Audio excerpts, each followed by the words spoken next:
ইন্ডিয়ারে কলকাতার নিউজ যারা পড়ে এদেরকে যদি জুতা দিয়েও ফিটাই তারপরে এদের লজ্জা হবে না।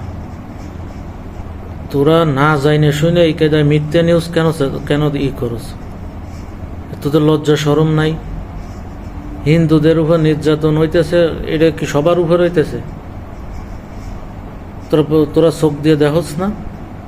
যারা 15 বছর ক্ষমতায় থাকার পরে যে হিন্দুরা মুসলমানের উপর নির্যাতন করেছে ওদেরকে মারতেছে। তোরা না যাইনে শুনে কেন তোরা মিথ্যা নিউজ করস? তোদের জুতা দিয়ে ফিটালিও তোদের লজ্জা হবে না কোনোদিন। বেহায়া বেশরমের দল। আগে খবরটা দেখেন একটু। বারবার বাংলাদেশ থেকে আমরা খবর পাচ্ছি যে হিন্দুরা আক্রান্ত হচ্ছেন, সংখ্যালঘুরা আক্রান্ত হচ্ছেন, এবং সেই খবরে এবার নজর রাখবো কুমিল্লার দিকে। নজর রাখবো কুমিল্লাতে আক্রান্ত হিন্দুরা, সে খবর পাওয়া যাচ্ছে। অগ্নিগর্ভ পরিস্থিতি গোটা বাংলাদেশ জুড়ে, এবং সেখানে যে খবর পাচ্ছি আমরা, বাংলাদেশের কুমিল্লাতে হিন্দুদের মারধর করা হচ্ছে। কুমিল্লায় হিন্দুদের মারধর করা হচ্ছে, এমনটাই খবর পাচ্ছি আমরা। আরো একবার আপনাদের জানিয়ে রাখতে চাইবো, কুমিল্লায় হিন্দুদের মারধর করা হচ্ছে। যে ছবি আমরা দেখতে পাচ্ছি, আগুন জ্বলার ছবি দেখতে পাচ্ছি, রাতের ছবি এটা দেখতে পাচ্ছেন।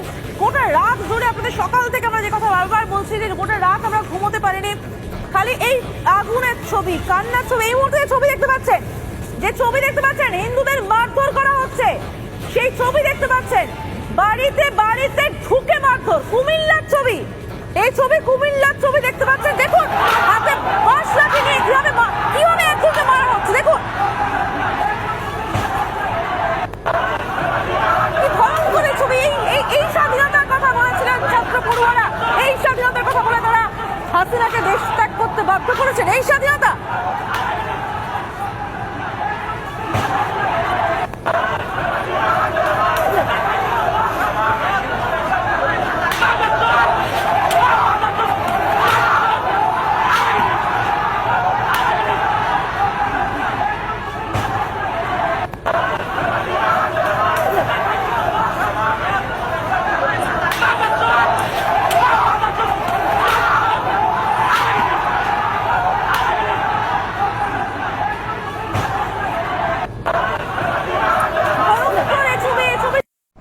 এবার দেখ তোর দাদারা, তোর বাপেরা কি কয়।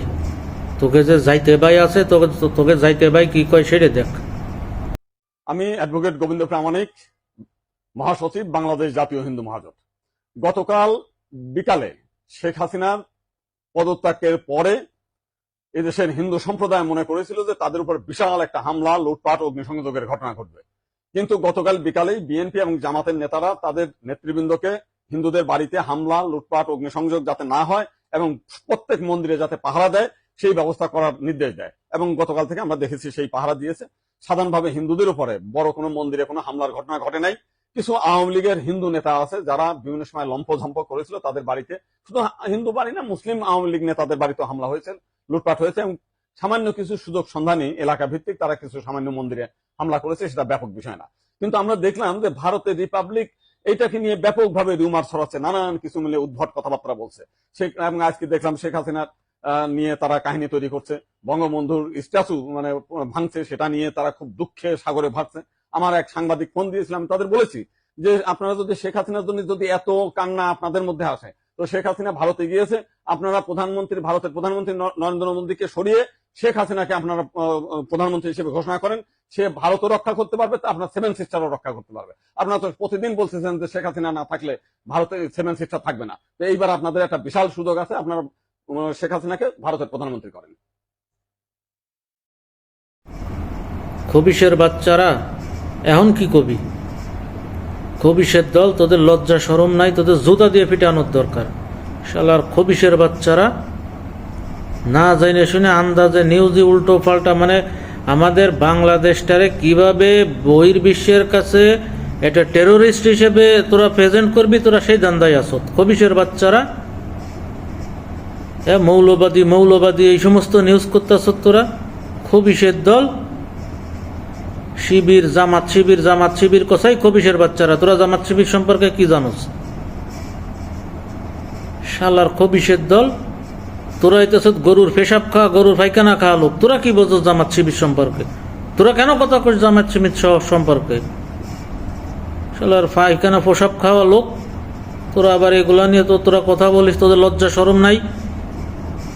তোদের ওই যে চামড়ার জুতো নাই, যে রবারের জুতো আছে না, রবারের জুতো দিয়ে তোদের পিটানোর দরকার। তোদের চামড়া হইতেছে রবারের মতন হয়ে গেছে। খবিশের দল, কোনো হায়া লজ্জা শরম বেহায়া বেশরম